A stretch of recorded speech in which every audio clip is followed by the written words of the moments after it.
Trump says to push Japan for freer trade, calls ties better than ever.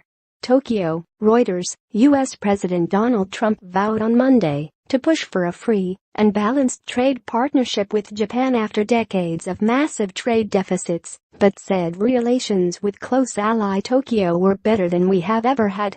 The United States has suffered massive trade deficits at the hands of Japan for many years, Trump said at the start of a meeting with Japanese and U.S. business leaders on the second day of a 12-day Asian trip that will focus on both trade and North Korea's nuclear and missile programs.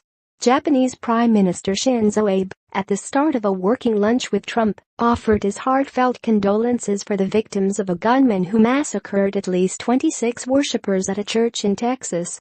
White House spokeswoman Sarah Sanders said Trump, who earlier expressed grief for the victims, had no plans at this time to change the schedule for his 12-day Asian trip, which will also take him to Seoul, Beijing, and Da Nang, Vietnam. Trump praised Japan for buying U.S. military hardware, which he said was the best military equipment in the world, but added that many millions of cars are sold by Japan into the United States, whereas virtually no cars go from the United States into Japan. We want free and reciprocal trade, but right now our trade with Japan is not free, and it's not reciprocal, and I know it will be, and we've started the process, Trump said. I have no doubt that it will be done in a quick and very friendly manner. Later, at the start of their formal talks, Trump told Abe the two sides were making tremendous progress on both trade and North Korea, the other focus of his trip. Trump also said Washington wants to make the United States the most attractive place to hire, invest and grow. Japan had a $69 billion trade surplus with the United States last year, according to the U.S. Treasury Department.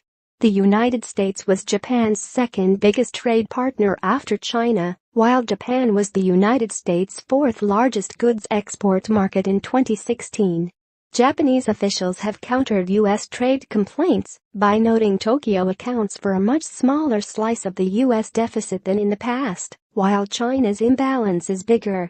In a second round of economic talks in Washington last month, U.S. Vice President Mike Pence and Japanese Finance Minister Taro Aso, who doubles as deputy premier, failed to bridge differences on thorny trade issues. The two sides remain at odds over how to frame future trade talks, with Tokyo pushing back against U.S. calls to discuss a bilateral free trade agreement, FTA.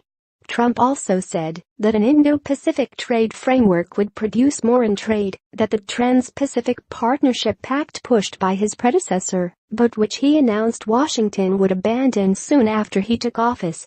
TPP was not the right answer, he said, adding he knew not everyone in his audience agreed. We will have much bigger trade with the way we are doing it right now, and it will be a much less complex situation. The 11 remaining nations in the TPP, to which Japan's Abe is firmly committed, are edging closer to sealing a comprehensive free trade pact without the United States. The United States has also complained about Japan's safeguard mechanism on U.S. frozen beef imports, which imposes higher tariffs if quarterly imports rise more than 17% from the previous year. Sources have told Reuters that Tokyo will propose changes to the system to reduce U.S. pressure. Trump met Emperor Akihito, exchanging a handshake and nodding, before his lunch and talks with Abe. He will also meet relatives of Japanese citizens kidnapped decades ago by North Korean agents to help train spies. Abe has made the abductions a keystone of his career. The families hope their talks with Trump, the third U.S. president whom they have met, will somehow contribute to a breakthrough in the emotive issue, although experts say progress is unlikely.